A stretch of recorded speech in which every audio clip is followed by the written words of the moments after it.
Good morning. My name is Jean-Claude Guédon from the University of Montreal, and I'm delighted to be here this morning. Je m'appelle Jean-Claude Guédon de l'Université de Montréal. Je voudrais remercier les organisateurs pour m'avoir invité à prendre la parole ce matin et m'avoir demandé de modérer cette session. Alors, en tant que modérateur, je dois me modérer moi-même en premier lieu et donc essayer de ne pas trop parler pour ne pas abuser de votre patience. Alors, très rapidement, je voudrais juste vous lancer quelques idées de base que la plupart des membres du panel vont approfondir. Ma formation est une formation d'historien et donc j'ai une tendance à parler comme un historien et suivant des paramètres d'histoire. Ce qui est intéressant, c'est de voir toute la question de la protection des droits d'auteur dans le cas des livres. La question a évidemment vu le jour avec l'invention de l'imprimerie. En effet, l'imprimerie a introduit une modification totale des documents parce que les documents sont devenus des biens de consommation. À cette époque-là, évidemment, on ne pensait pas que les livres seraient devenus des objets qui étaient commercialisés et vendus. Mais il est clair que sur la base de ce changement, d'autres déclinaisons ont eu lieu et ont eu un impact dans la dissémination du document écrit et qui représente maintenant l'activité de base du monde de l'imprimerie. Avec l'invention de la numérisation, ce n'est pas surprenant de voir que cette situation a été pour ainsi dire, menacée. Et quand nous pensons à ce qui se passera à l'avenir, nous devons réfléchir à ces grands défis qui se posent maintenant au monde de l'imprimerie et comment ces défis peuvent être relevés. Parce que l'imprimeur a introduit un tel niveau de familiarité que nous prenons pour acquérir que mais la question qu'il faut se poser, c'est de savoir si la créativité est toujours soumise au pouvoir de l'argent, au pouvoir économique. Peut-on être créatif sans être payé? Ma réponse, évidemment, c'est de dire oui. Et effectivement, des grands créateurs, ceux qui ont créé des cathédrales, des grandes musiques, n'ont pas été poussés seulement par l'aspect économique, mais il est clair que l'encouragement financier, l'encouragement économique est important. Donc, le grand défi, c'est de savoir ce qui va se passer dans un nouveau monde où la technologie ne peut pas appuyer de façon si facile ce bien de consommation qu'est le document écrit. Comment allons-nous arranger un nouveau cocktail de mesures, de lois, de pratiques, de licences, etc., de façon à permettre une utilisation optimale et une créativité optimale de la part de l'humanité. Et permettez-moi d'essayer de résumer un peu tout ce qui a été dit pendant ces 5 allocutions, très brièvement, et après nous allons ouvrir la discussion. Essentiellement, nous avons entendu des raisons pour lesquelles nous devons avoir des droits d'auteur, comment les droits d'auteur fonctionnent. Et nous avons aussi entendu suggérer comment ils pourraient être changés, ils pourraient être modulés grâce aux nouvelles technologies et quelles pourraient être les nouvelles démarches. Donc nous avons un cadre général qui nous explique un peu les raisons pour lesquelles le copyright doit rester, il doit s'adapter au monde numérique et comment il devrait s'accoupler à des mesures qui permettraient qu'il fonctionne mieux dans ce nouvel environnement dans lequel nous vivons. Alors, quelques questions pour ouvrir le débat. La question suivante, quel serait l'environnement le plus approprié aussi bien du côté juridique que du côté technologique pour permettre une créativité parfaite et pour garantir une utilisation optimale de cette créativité. Est-ce que le cadre du copyright de par lui-même est suffisant pour obtenir ceci? Pouvons-nous donc nous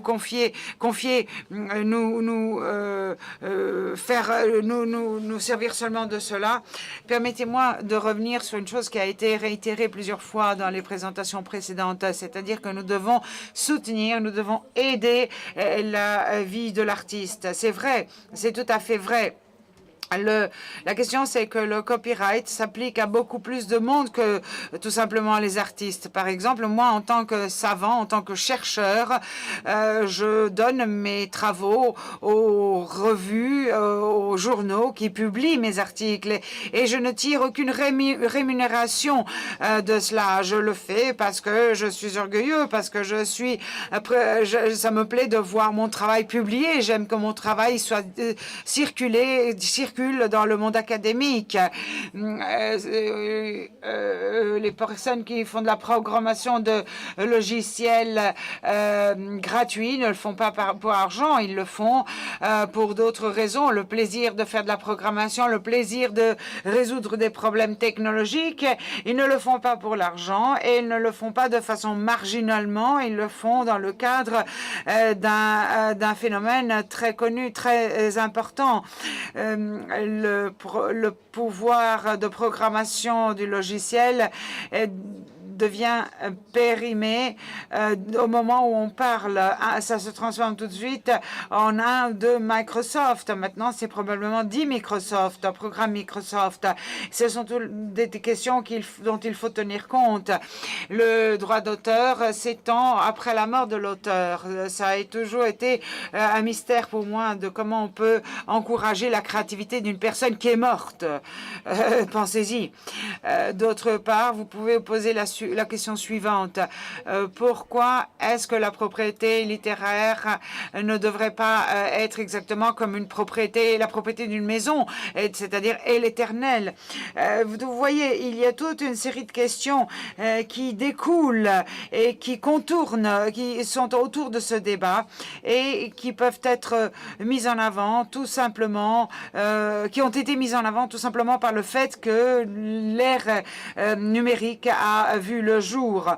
On peut parler de révolution, mais les gens, quand ils se servent de ce mot, ils tendent à oublier l'essence de la révolution. La révolution existe pas seulement parce qu'il y a de nouveaux objets technologiques. La révolution existe parce que les centres de pouvoir et les relations de pouvoir changent. Le monde numérique est en train de faire exactement cela. Et ce que nous entendons de la part de plusieurs auteurs que nous avons écoutés ce matin et précédemment, c'est la réaction à la possibilité d'augmenter le pouvoir ou la perte de pouvoir qui découle de la place qu'ils occupent. Et ceci se traduit évidemment à des répercussions, évidemment, aussi bien du point de vue juridique que d'autres aspects. Alors, il y a ce changement de la société où le pouvoir se transforme, où les acteurs les plus importants changent. Ils seront différents à l'avenir et la façon de concevoir les documents sera complètement différente à l'avenir. Nous vivons à une époque où mon collègue Gregory Crane aux États-Unis, celle qu'il appelle les incunables numériques. Et c'est vrai, c'est la phase nouvelle de l'ère numérique qui nous permettra d'arriver à une époque plus mature des documents et qui changera la façon où nous nous adresserons à ces nouveaux modèles de code. Et il ne faut pas oublier la question essentielle que j'ai posée tout à l'heure. Comment pouvons-nous encourager au maximum la créativité et comment pouvons-nous garantir une rémunération optimale? Est-ce que les droits d'auteur sont suffisants tels que nous les connaissons aujourd'hui? Comment est-ce que nous devrions les changer? C'est là le vrai problème. Et avec cela, permettez-moi d'ouvrir le débat et donc de donner la parole à ceux qui désirent l'avoir. Nous allons avoir besoin de micros. Ah, c'est parfait. Les micros sont là.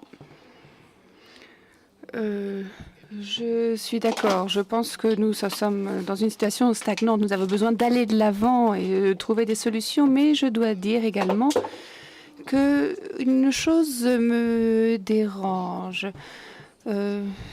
S'assurer de la survie de l'auteur, n'est-ce pas un peu paternaliste? N'est-ce pas même philanthropiste de parler d'une personne qui a un droit sur sa création? Je ne suis pas sûre que ce que les créateurs, les auteurs recherchent est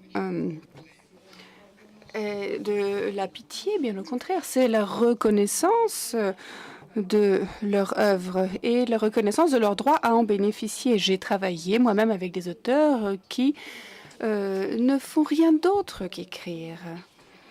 Et ils vont vous approcher afin de recevoir assez de ressources pour les dépenses les plus élémentaires. Et des personnes qui ont des revenus d'autres activités peuvent bien entendu revendiquer le prestige, mais n'oublions pas qu'il y a certaines personnes dont les seuls revenus proviennent de l'écriture. Et donc la tradition dont nous provenons, qui est relativement stable en termes de droits d'auteur,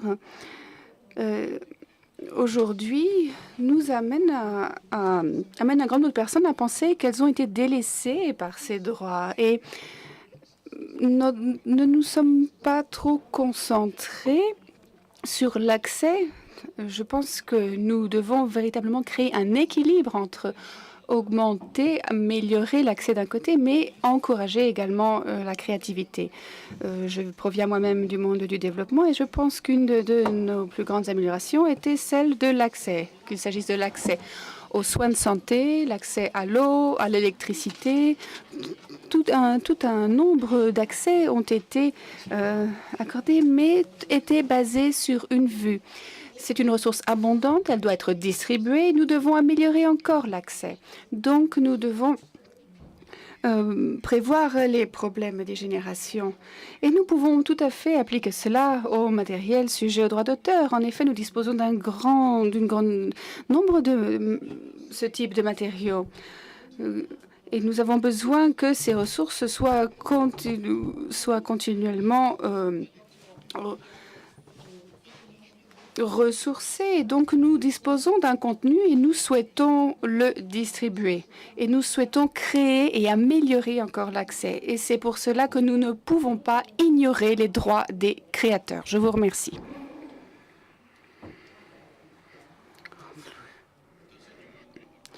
Est-ce qu'un membre du panel souhaite réagir à ceci ou continuons-nous sur notre lancée? Je pense que nous pouvons améliorer et augmenter l'accès avec l'utilisation des licences de Creative Commons, car cela vous permet de gagner encore de l'accès qui sinon serait fermé. Je peux vous dire que suite à la non-décision de Google, un article a dit que les universités ne permettent plus l'accès à leurs œuvres, à leurs chroniques, parce qu'ils ont peur. Et cela, il est clair, ne va pas améliorer ni augmenter l'accès, ni la créativité. Il s'agit d'enfermer une partie de l'histoire de l'humanité parce que nous avons